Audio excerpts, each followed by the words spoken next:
what is my experience whenever I am moving to any of the manufacturing industry, fabrication houses, in everybody gate, I'm finding that there is a welder requirement.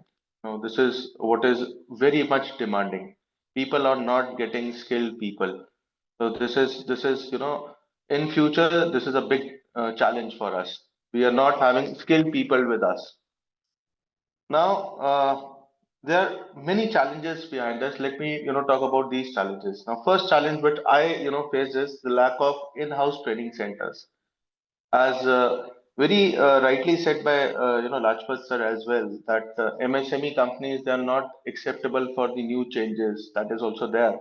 And at the same time, they want people, but at the same time, they do not want to people trained, right? So what happens is most companies do not have in-house training centers. Instead, they rely on external sources like ITIs and vocational institutes. But this approach is not really effective. The quality of the training institutes varies. Workers are not industry ready and need further training on site. High attrition due to lack of attachment with the company. This is also one of the biggest reasons. And apart from the only welding skills or any skill related to any of the maybe on welding or maybe on cutting or maybe on any other art, uh, the soft skill trainings are also very much important. Like workers should be trained on quality inspection, blueprint reading, that is also required. Automation, robotic welding to enhance their career prospects. Communication and teamwork, again, they are very much lacking onto that part as well.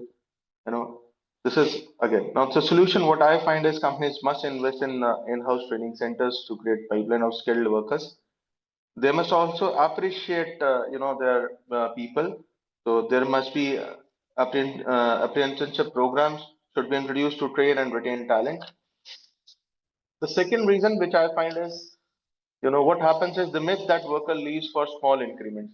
So whenever I talk to people that why don't you, invest into this training of these people? So they say whenever we invest in them, they generally leave after a certain period of a time and they find a better job, or they, leave for a very small increments. So I think that is not the case. The real reason workers leave because lack of career growth opportunities, unsafe working conditions, poor work culture, and no recognitions, no sense of belongingness to the company. These are the major reasons. I've seen people, because 1,000, 3,000, 2,000 is not the amount people who leave the culture. They wanted to be more safe there. They want to be more protective. They actually look for the right culture.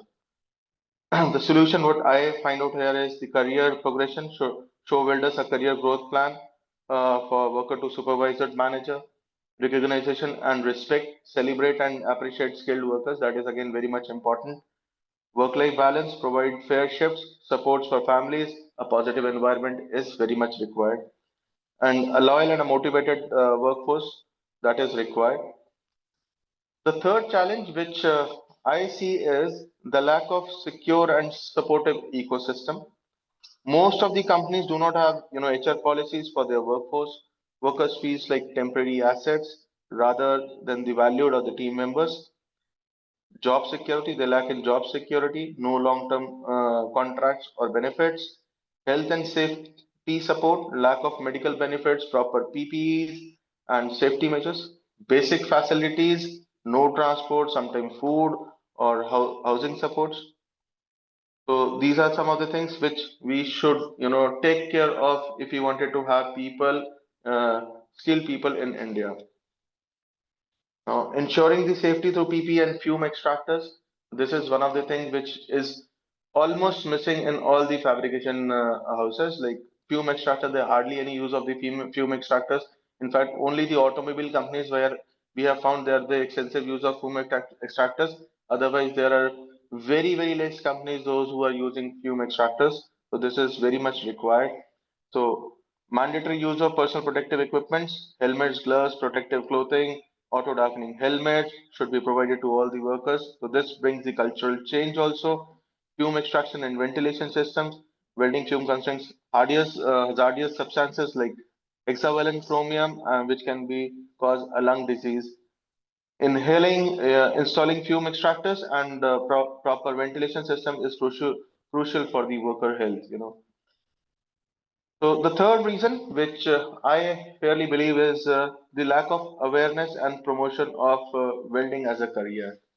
So whenever you talk to anybody, a young guy who is an engineer, so he always have aspiration to move into an IT field or in an automobile field, or other respective fields. But when you talk of the engineers about welding, the first thing comes in their mind is maybe gate or gate and grill welding applications. So most important out here is, so we have to put them the how important is the welding as a, a career. So we had to give them the inadequate career guidelines. Schools and colleges really promote welding or fabrication as the viable career paths. Students are encouraged to pursue mainstream engineering degrees rather than the technical trades. Lack of role models and success stories are there. Unlike IT, where figures like Naran Murthy or Sundar Pichai inspire students, the welding sector lacks well-known success stories to attract young talent. This is the biggest problem. Limited exposure to the modern welding technologies. Many young people associated with welding with old-fashioned manual work, unaware of advanced technologies like robotic welding, laser welding, and automation, which require technical experts and offer lucrative opportunities. The another reason, which is the gap, is the addressing the how to make welding an attractive career, promote vocational pride. That is very important. Industry and institution collaborations. This is very much important. Showcasing, as I already told you, success stories and role models.